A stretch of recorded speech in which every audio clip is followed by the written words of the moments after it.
4 দিনের রুদ্ধশ্বাস লড়াই, দম বন্ধ করা মুহূর্ত, অবশেষে জঙ্গিমুক্ত নাইরোবির ওয়েস্টগেট শপিং মল। ওয়েস্টগেট কেনিয়ার নাইরোবির সবথেকে ঝাঁ চকচকে অভিজাত শপিং মল। শনিবার সন্ধে 6:30 তখন জমজমাট ওয়েস্টগেট শপিং মল। একটি অনুষ্ঠানও চলছিল, হঠাৎ একটা গুলির শব্দ।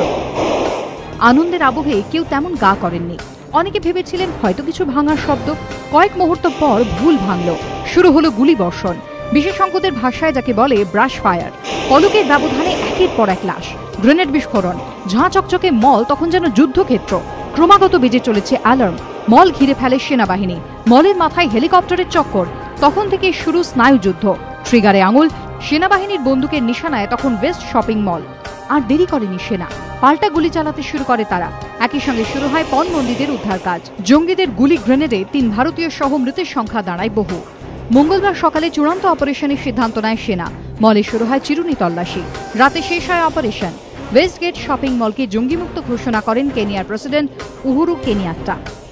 ঘটনার কড়া নিন্দা করে বুধবার থেকে 3 দিনের রাষ্ট্রীয় শোক পালনের ঘোষণা করেন কেনিয়ার প্রেসিডেন্ট।